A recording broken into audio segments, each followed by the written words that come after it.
am your English teacher, Vani, and I am so happy to welcome you to our learning journey with Nova Learn Books, an imprint of Mount Enlightenment International. Dear students, today we learnt a touching chapter called The Dutiful Son.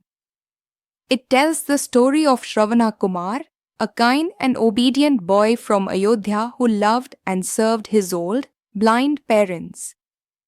He carried them on his shoulders to holy places to fulfill their wish. One night, near the Saryu River, King Dashrath accidentally shot Shravana, mistaking him for a wild animal. Even in pain, Shravana worried only about his parents. This incident later became the cause of the king's deep sorrow. Discuss with your partner what qualities make someone a dutiful son or daughter. कौन सी ऐसी quality हैं जो किसी को एक dutiful son या एक dutiful daughter बनाते हैं. If your parent asks you to take them on a long journey, यदि आपके पेरेंट्स आपसे एक लंबी यात्रा पर चलने के लिए कहते हैं तो would you do it? तो आप क्या उन्हें लेके जाएंगे?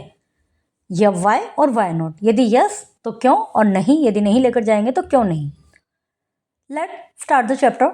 Long ago there lived in Ayodhya a young boy called Shravan Kumar. बहुत समय पहले की बात है. अयोध्या में एक लड़का रहता था, यंग बॉय, उसका नाम था Shravan Kumar. He was very obedient and dutiful. वो बहुत ओबीडेंट था, ड्यूटीफुल था, मतलब कर्तव्य पालन करता था अपना. His only joy in life was to serve his blind parents. उसका जो जीवन का एकमात्र खुशी थी, एकमात्र लक्ष्य था, वो अपने ब्लाइंड पेरेंट्स की सेवा करना था, उनको खुश रखना था. One day his parents told, एक दिन उसके माता पिता ने उससे बोला, ओ Shravan, we are not going to live long in this world. अब हम ज़्यादा समय तो इस संसार में रहने वाले हैं नहीं. वी हैव ग्रोन ओल्ड, हम बूढ़े हो चुके हैं, एंड ब्लाइंड, और अंधे भी हैं. But before we die we want you to take us to some of the holy places in Bharat. But मरने से पहले हमारी इच्छा ये है कि हम पवित्र होली प्लेसेस पे यात्रा करके आएँ. Shravan did as his parents wished. Shravan ने वही किया जो उसके पेरेंट्स की इच्छा थी. He carried them from one holy place to another in the basket hung from the ends of a strong pole placed across his shoulders.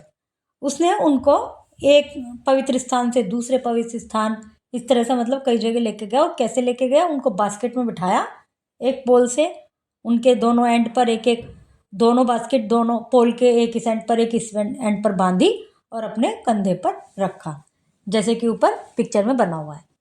While returning in Ayodhya from the holy place, Ayodhya लौटते समय वापसी में, they had to pass the night in forest near the Sarayu stream.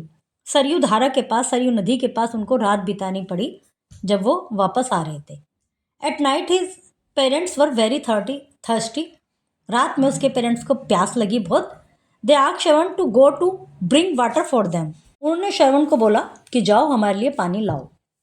Shravan went to stream to bring water. अब उस सरयू नदी में, stream में वो पानी लेने गया. As the water flowed into the pot it make a sound. जब पानी उसमें भरा, जैसे कोई, जैसे होता है ना घड़ा टाइप, उसमें डुबोते हैं तो गुड़ गुड़ गुड़ की आवाज़ आती है, तो उससे एक आवाज़ आई. Now king Dasharath was also lying down near the stream. He was a great hunter. As he heard the sound he thought that some wild animal was drinking water from the stream. अब जो king Dasharath थे, राजा दशरथ, वो भी वहीं stream के पास लेटे हुए थे और वो शिकारी थे बहुत बड़े. जैसे उन्होंने आवाज़ सुनी तो उनको ये लगा कोई जंगली जानवर पानी पीने आया है. He at once shot an arrow in the direction from which the sound came. उन्होंने आवाज़ की दिशा में तीर चला दिया. The arrow struck Shravan in side and he at once gave out a painful cry. जो तीर था वो सीधा उसके साइड में जाके लगा श्रवण के, और उसने एक बड़ी पेनफुल क्राई, मतलब बहुत चिल्लाया दर्द के मारे. Hearing the human voice the king at once ran to the spot and found a poor boy wounded by his arrow. आवाज़ सुनकर चिल्लाने की राजा दशरथ तुरंत भागकर गए स्पॉट पर और देखा एक घायल लड़का पड़ा है उसके तीर से जो घायल हुआ है. Oh God I am dying cried Shravan. Shravan चिल्लाया, हे भगवान मैं तो मर रहा हूँ. I do not know who has shot me that मैं डेड. मुझे नहीं पता किसने मुझे मारा है, एंड वाई, और क्यों मारा है. Oh my poor parents what will they do without me. हे भगवान मेरे बेचारे माता पिता मेरे बिना क्या करेंगे. The king knelt beside the dying boy and humbly said, राजा ने उसके सामने घुटने के बल बैठ गए वो, और बड़ी विनम्रता से कहा, आई एम दशरथ, मैं दशरथ हूँ, अयोध्या का राजा। I am sorry, I have struck you down with my arrow, मैंने ही अपने तीर से तुम्हें मारा है। For God sake please pardon me, भगवान के लिए मुझे माफ कर दो। Then Shravan, who had been crying in pain all this while, said, oh my taking, do not grieve because you have killed me, I am a poor boy, my name is Shravan, my parents are old and blind. उसने कहा, जो कि दर्द में बड़ा रो रहा था, चिल्ला रहा था, उसने कहा कि हे शक्तिशाली राजा, मत दुखी हो आप, मेरे मारने पर दुखी मत हो, क्योंकि तुमने जान के तो मारा नहीं है। फिर वो बताता भी, मैं एक गरीब लड़का हूँ, मेरा नाम श्रवण है, मेरे माता पिता बूढ़े हैं, अंधे हैं, तो they are lying not far from here in the forest, वे जंगल में ही, यहाँ से ज़्यादा दूर नहीं, वहाँ है मेरे माता पिता। दे आर वेरी थर्स्टी, वे बहुत प्यासे हैं। Now that I am dying alas, अब जैसे कि मैं तो मर ही रहा हूँ, who will take care of them, उनकी कौन ध्यान रखेगा।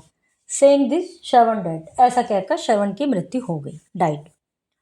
King Dasharath was very sad, he took the water to Shravan और ओल्ड पेरेंट्स, राजा दशरथ बहुत दुखी हुए, उसने पानी लिया, उसके ओल्ड पेरेंट्स के पास गया। With his heart full of grief, उसके हृदय में, राजा दशरथ के हृदय दुख से भरा हुआ था। The king told them how had unknowingly killed their son, अब राजा ने उनको पूरी बात बताई कि वो कैसे अनजाने में ही उससे उनके बेटे की मृत्यु हो गई। When they heard the sad news, जब उन्होंने दुख भरी खबर सुनी, they wept for a long time, बहुत देर तक रोए, and died of great grief, और बड़े दुख के मारे उन्होंने भी अपने प्राण त्याग दिए। कर्सिंग द किंग, और मरते वक्त उन्होंने राजा को एक अभिशाप दे दिया।